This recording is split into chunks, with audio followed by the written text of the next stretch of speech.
questions for, raise your hands, I'll choose a couple of people, or she can choose a couple of people. What's the hashtag for this event? Wow, that's a good question, because we changed our names. Yeah. But I think I'm gonna stick with the old one, SFN, as in Nancy 2. You're gonna stick with the old, okay. Yeah, stick with the old one for now. Okay. Any other questions for Kimberly?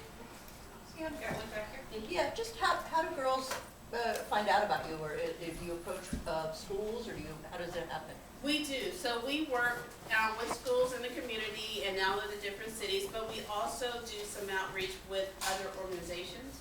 So like, for example, in Memphis, they work directly with Girls Inc. They've done the same thing in Atlanta. Here in the Bay Area, our Girls Inc. is pretty rad, so they do lots of STEM work, but it's not that way in a lot of different cities. So we try to always partner with girl-serving organizations to bring their youth into our program. That means the Deltas?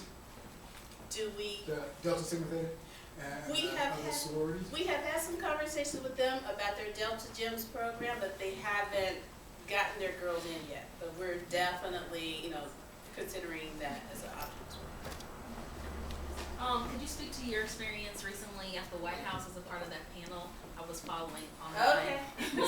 So a week ago, myself and there are 11 of us, so 10 other innovators were selected by the White House for its Champions of Change recognition. They do Champions of Change in different verticals, and our vertical was for tech inclusion. So it included myself and 10 other innovators that either work with kids directly as a part of their schools or in organizations such as NC WIT. There was someone there from Coder Dojo, but all of us with a focus on working with youth and programs that get them involved in technology and coding. So it was a great experience to both meet other innovators and talk about how we can really drive this movement forward and get more of our youth, especially underrepresented communities, into coding. So the fact that you were at the White House being recognized as an innovator is probably not something you ever dreamed of when you started this movement. What kind of advice would you have for the people that are, part of our group here and interested in maybe doing, maybe not the exact same thing, but have an idea, are passionate about something? What advice from someone who's been there do you have for them to kind of get that moving? That's a great question. I would say my advice would be just do it. But seriously, I started with just myself and a group of friends with an idea. And it was just because I saw a need. It was not my goal at all. I was trying to start a tech company and make a lot of money. But I ended up, starting a nonprofit and being very, very broke.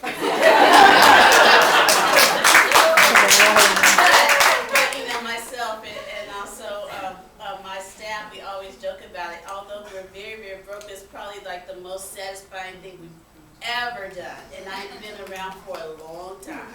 It's the most satisfying thing that I've ever done because it's all about working on something that you're passionate about and that really makes you get up every morning. And when you find an idea, just do it. The time will be right. I just had this conversation with someone at the White House. The time is right when the time is right. So that's, I don't know what way to tell you. The time is right when it's right. We didn't plan it, that wasn't my goal, but when you find that thing that gets you excited and that you feel like doing no matter you get paid or not, just do it. And all these things that have happened to us, we never imagined. It wasn't even my plan. It was just to make a difference and do something about a problem that I continue to hear over and over and over.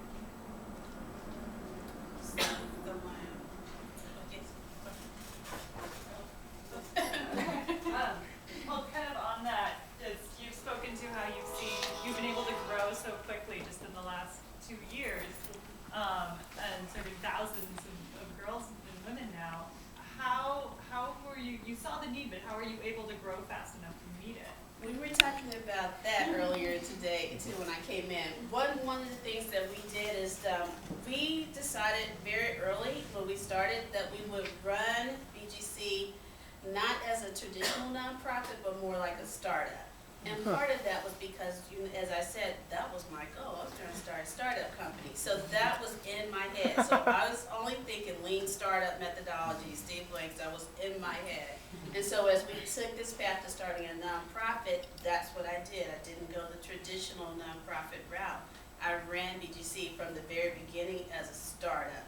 So that meant being very lean. We're still extremely lean with only 2 people on our staff, but that's hopefully changing very soon.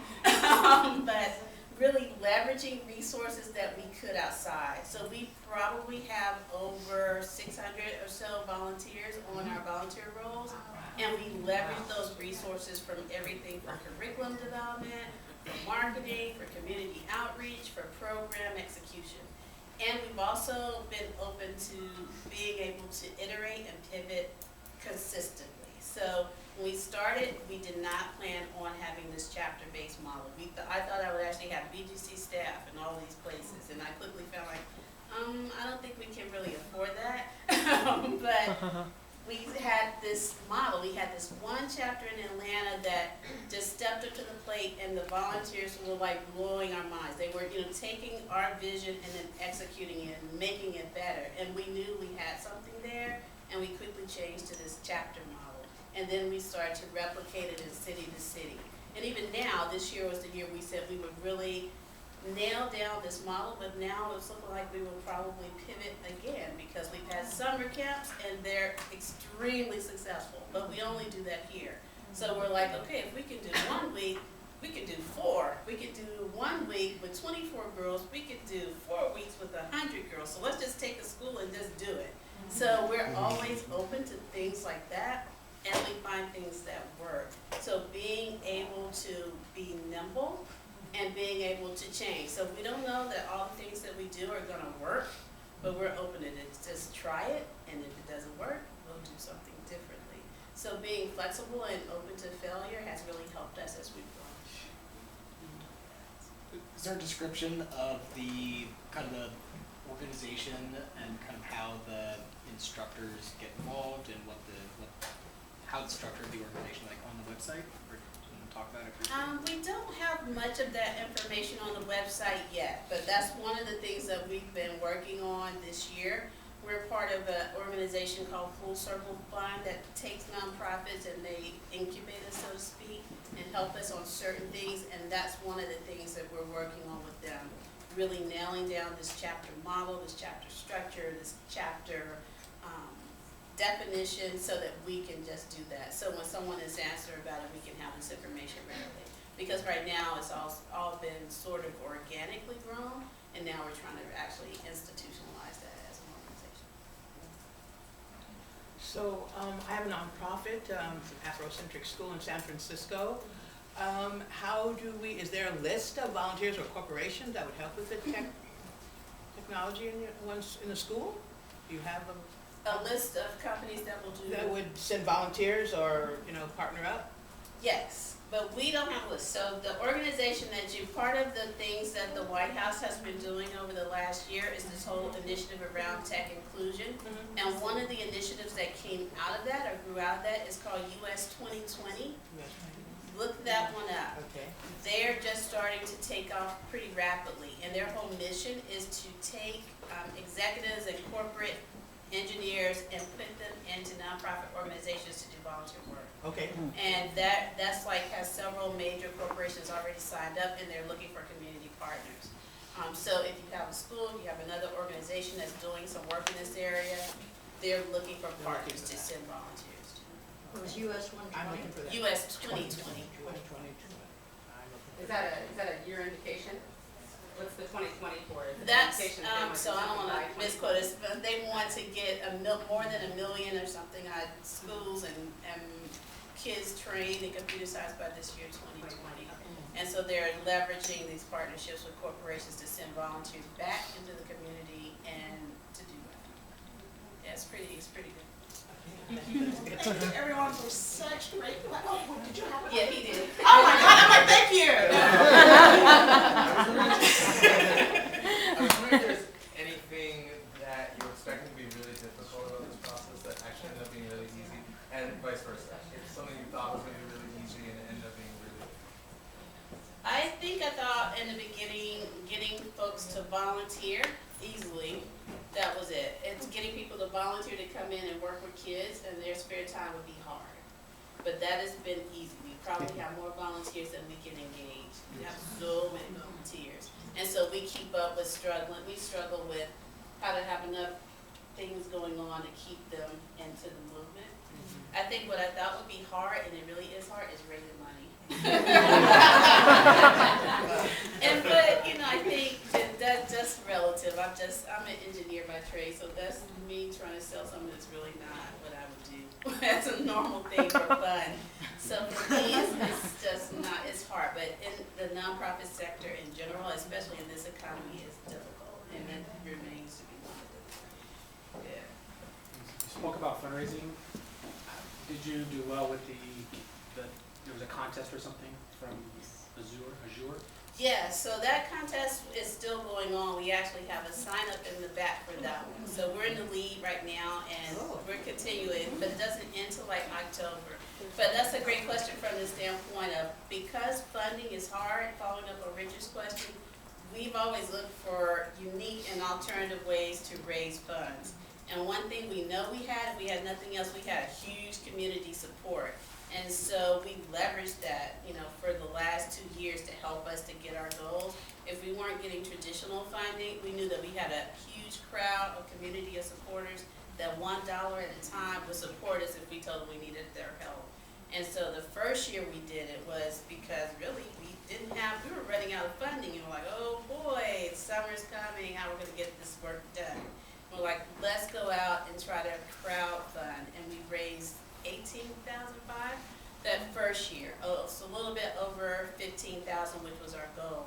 So this year when we came again and we knew we wanted to expand on the success of that program, again, the traditional funding I was just talking to Amy about was not really abundant this year. So we set a goal like, hey, let's set a really high stretch goal. We think we can raise $100,000. We're not really sure, but we think it's worth us really putting every effort in pulling out the stops and try to make it. And then we actually did. We're successful and raised $114,500. Wow. So